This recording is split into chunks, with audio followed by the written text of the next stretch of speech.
Hello, I'm a Rockstar here, and welcome to the making of Forest Twilight, the animation.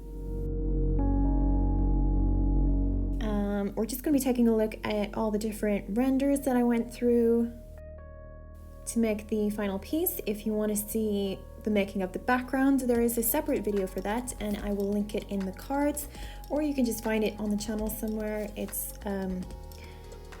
not much there to find, so it should be pretty easy to stumble upon. Occasionally you'll see this blue screen coming up on the background, and that is to isolate the animation that I'm working on from the background, because at the minute it's just outlines and it's just following the motion path that I've set out already. This is Sunboat, and he's moving across the screen from screen right to screen left, or is it the other way around? I don't really know. And we've already sort of animated the purple one. Purple one is called Purple Ghost because I'm really creative and super inventive like that. So yeah, this is a test where I can see the whole motion as it's going to be. I've got a rough motion path for Shy Ghost. Yes, also a very creative name for the ghost that looks like a traditional ghost with just the white sheet over it. So there's like a shy little tiny ghost underneath that, and he's just floating around and can't see because he forgot to cut eye holes. And so he's just kind of floating around in the one spot over and over until the end of time. So yeah, then I added some fire orbs to Sunboat, because Sunboat is made of the sun, basically. So he has fire kind of spitting off him as he goes across the screen. And yeah, then I had to figure out the timing of Shy Ghost versus Sunboat, because I didn't really want the two to overlap, because that was going to make things difficult for me in a way that I did not want them to be difficult. So I very nicely shifted things around so that, yeah, there you go. They didn't overlap then. Perfect. That's what we'll go with. And here is another iteration. Let's see what's different this time. I don't see anything different this time. I'm sure there was something different this time. I think I tweaked it even further.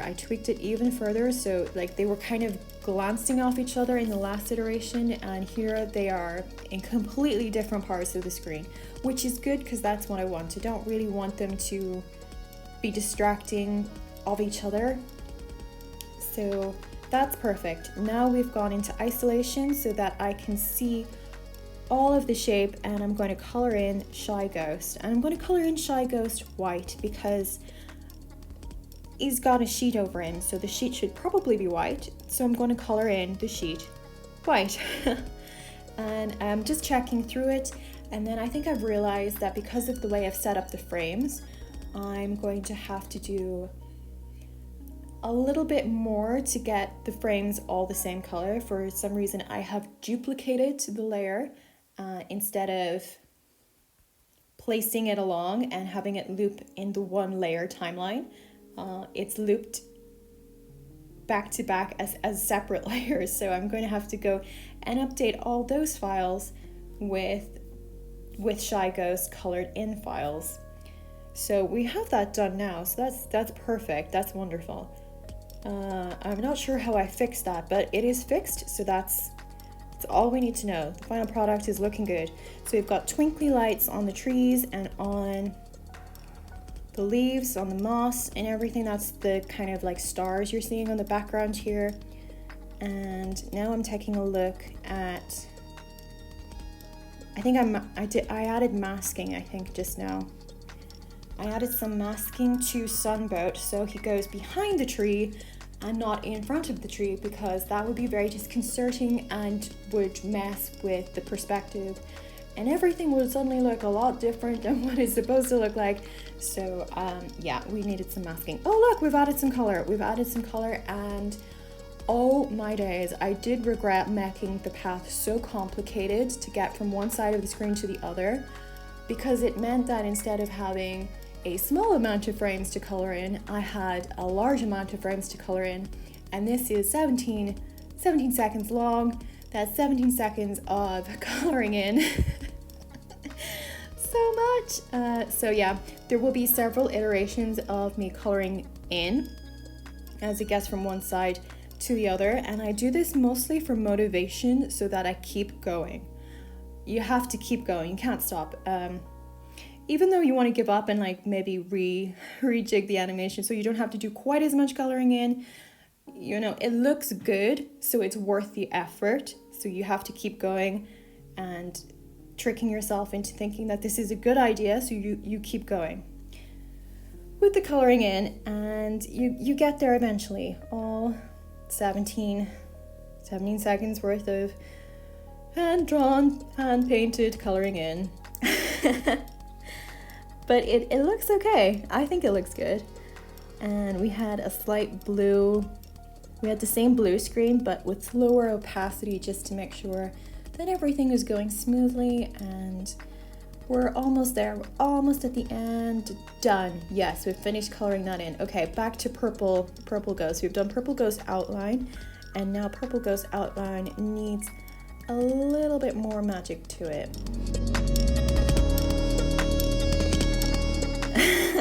Purple ghost has a tail now and a face, which is very useful because then he can see where he is going.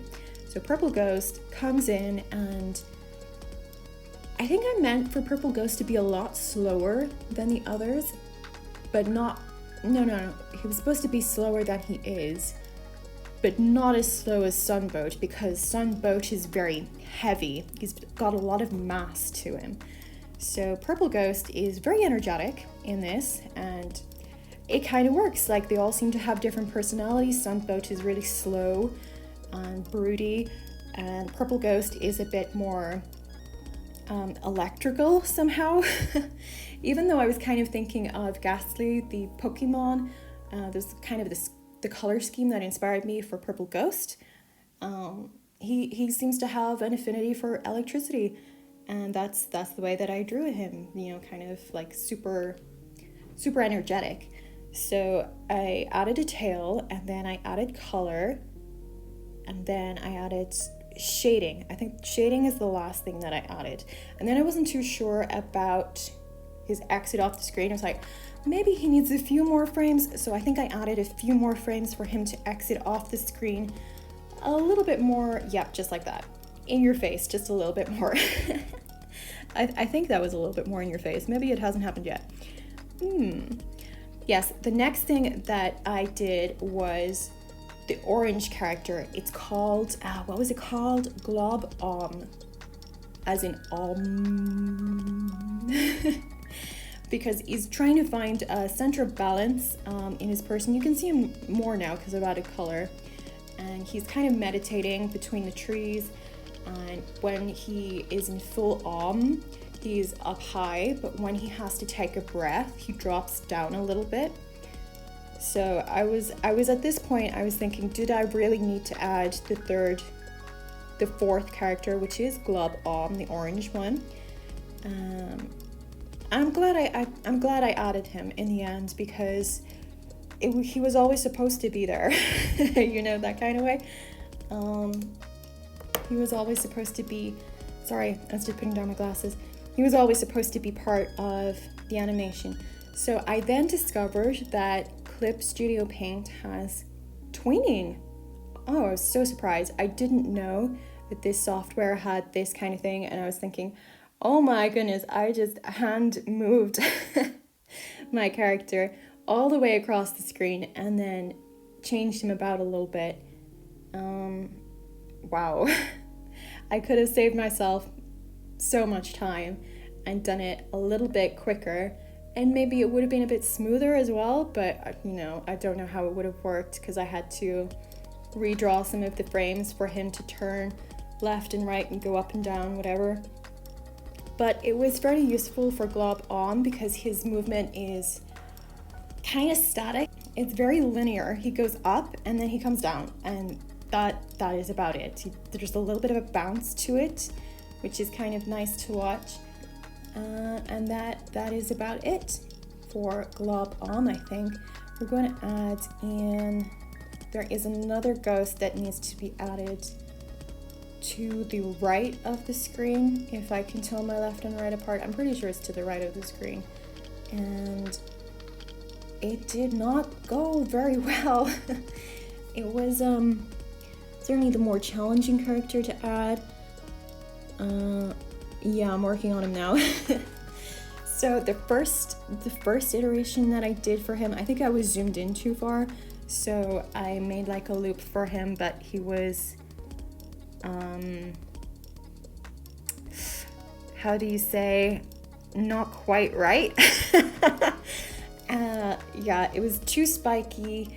It was just the wrong kind of characteristics that were coming off him, because I just wanted him to be a fire, just like a wee fire that's a little bit more than a fire. So there was that, and I just redid it once or twice, I'm not sure, and it's like a will-o'-the-wisp, I think, is kind of the vibe that I was going for with this one. So it's a will-o'-the-wisp. I made it smaller and less energetic, kind of just watching the scene and what's going on and everything. And yeah, that was the making of Forest Twilight. Thank you for watching. It was exactly, I don't know how many frames and how many drawings. I don't know. I'll put in the stats here just in case anyone's interested, and how long it took me to make it, the hand drawing and everything. So there's a rough summary, and you can acquire it as an e-card and put all your stuffs on it and send it off to someone you care about. Super fast, no need for postage. It's pretty instant in that it's as fast as the internet, basically. Yeah, so thank you for watching and have a great day, and see you in the next one.